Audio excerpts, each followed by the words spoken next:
Hello everyone, so I finished watching Netflix's A Series of Unfortunate Events actually a couple hours ago, but I uploaded some Rogue One videos for you to watch, and so this is debuting a little bit later than I would have liked to, but Series of Unfortunate Events, come on. This is a pretty good Netflix series, and it premiered on Friday the 13th, which really makes sense because it's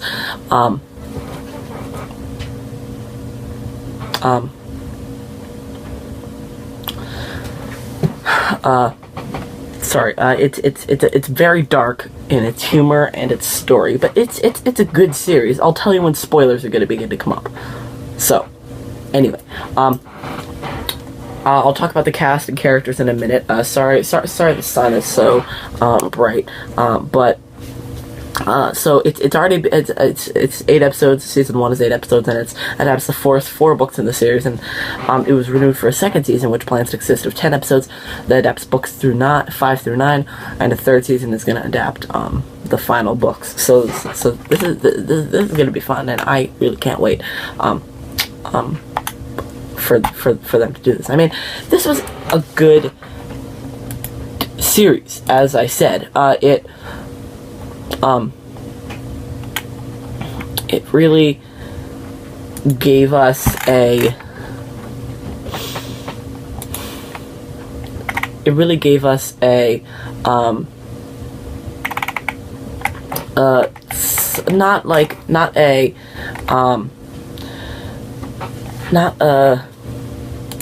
an idea, but it gave us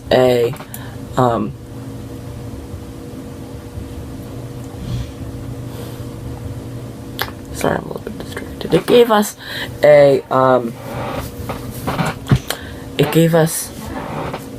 a new norm for Netflix. I mean, I wouldn't really call this a norm, but it lightened our spirits, I'll say. Lightened our spirits in terms of Netflix series. So, let's talk about the characters and cast. So, Neil Patrick Harris plays Count Olaf, and he is really good. He also produced the series. Neil Patrick Harris is probably the best part, and Count Olaf kept dressing up as the other characters. That was just fantastic. I really loved him, and his humor and stuff was just great. And his history with Patrick Warburton as Lemony Snicket, I definitely hope that that's going to be explored, because they were so hinting at it in the series, like with the photographs and the passing mentions that if we missed it, then it would be okay, but I think it's going to really come in handy later. But Patrick Warburton was, I think, a great narrator as Lemony Snicket. He set the stage, he kind of narrated it, but like, what time period is this from? I mean, they reference stuff like phones and technology and Uber, but they never really specifically tell what time period this is, and I really think that they have no intention of doing that. But Lemony Snicket's, I think, in the present, but sometime it's all gonna click, I think, eventually. Mariana Weissman as Violet Baudelaire. I saw her. She was in Supergirl as young Kara, and she was good. I mean, I didn't like the cast of kids as much as I liked the adults, but still they were good. Lewis Hines as Klaus, and Presley Smith as Sunny. I like Sunny. Sunny is probably my favorite of the three kids. Tara Strong did the voice of Sunny. You might recognize her from a bunch of DC animated things. K. Todd Freeman as Mr. Poe. We never really get an explanation. I mean, Mr. Poe is certainly one of the oddest characters, and we never really get an explanation of why he's coughing or anything, but I think he's much more left in the background. He's not the smartest tool in the shed, but still, he's, I think he's necessary in his own odd way. Joan Cusack was great as Justice Strauss. It's disappointing that she's never going to come back. I mean, hopefully she'll come back at some point in seasons 2 and 3. But I really liked her. She was a great character. So I would like her to come back. Isidi Manvi as Uncle Monty. I really liked Uncle Monty. He was probably my favorite of their relatives. So it's disappointing that he.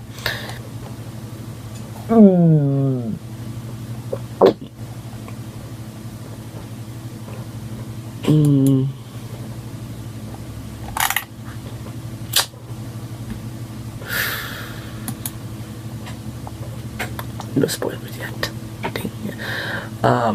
Catherine O'Hara played Dr. Georgia Orwell. She met a grisly end, but still, she was good. I mean, hypnosis certainly makes for a good storyline any day.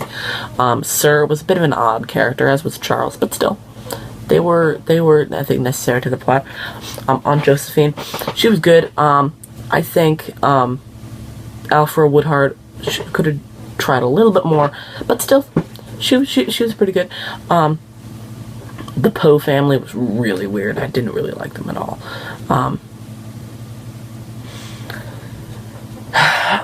And now let's talk about Count Olaf's henchman, the hook-handed man. He was weird. They were weird. And they're probably never really going to explain these people. I mean, they're just so weird. Maddie Cardpole as the henchperson of indeterminate gender. I thought that made for some funny scenes. The powder-faced women were weird, and the bald man I think was even weirder.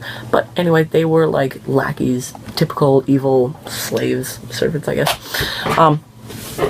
And now I'm going to delve into spoilers as I talk about Cobie Smulders as the mother and Will Arnett as the father. We sort of got a kind of a cliffhanger when it was revealed that they have a home and everything. So how is that really going to work? It's kind of odd. Sure, they'll explain everything, and I'm going to try to shy away from reading the book so I don't get spoiled on the series, because I really like being surprised like this. I mean, I saw the movie, I saw a little bit of the movie, and so it was disappointed that Count Olaf was like killing all of the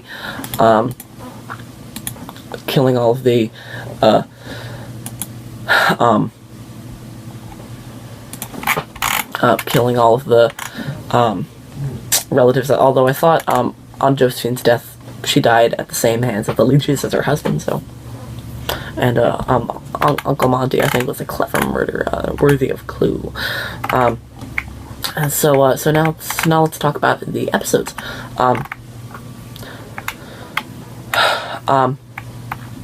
The Bad Beginning. Well, so there's 4 arcs, 8 episodes. Each arc is 2 episodes. So there's The Bad Beginning, The Reptile Room, The Wide Window, and The Miserable Mill. So, The Bad Beginning, I think, was a great introduction to it. It had some fun scenes, like the It's the Count song was good.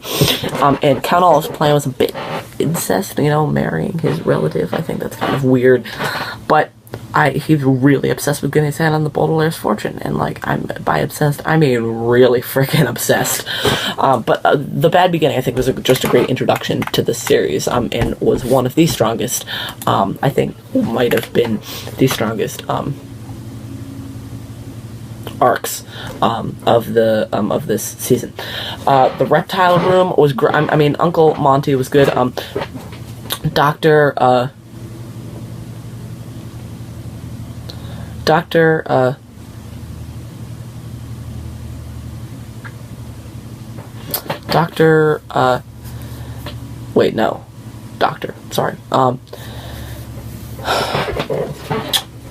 Stefano, I think, Count Olaf, I think his Stefano disguise was the stupidest ever, and the incredibly deadly Viper was pretty funny. And I'll just cut it with something. I think this series really embraced the weird of the books and translated it to screen, and the weird is good. Sometimes they can get a little bit carried away, but I don't really have a problem with that. But when the weird starts to get a little bit too weird, then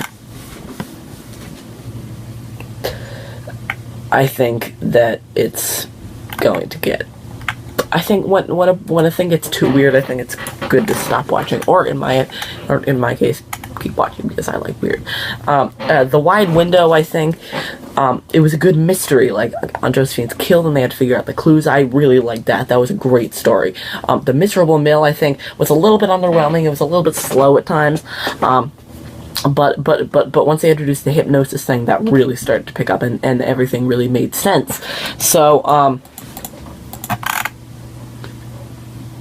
yeah. I am really excited for season 2. I'm like, so, I mean, the theme song at the beginning was great. The writing, the directing was fantastic. And Friday the 13th is just the perfect premiere date. So I cannot really stress enough how much I loved A Series of Unfortunate Events. Unfortunately, not really unfortunately, but we're gonna have to wait a little while for season 2, probably until the end of this year.